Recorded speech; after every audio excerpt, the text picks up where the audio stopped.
How to see your order history on Redbubble app. Hello guys, in today's video I'm gonna show you how to see your order history easy and fast on Redbubble app. So first thing, go to Redbubble like this. As you can see, this is the home page.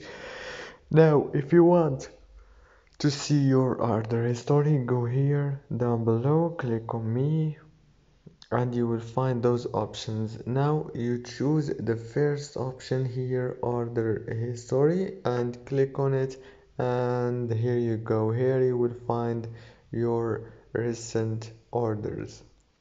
If this video was helpful for you, please don't forget to like and subscribe, and thank you so much for watching till the end.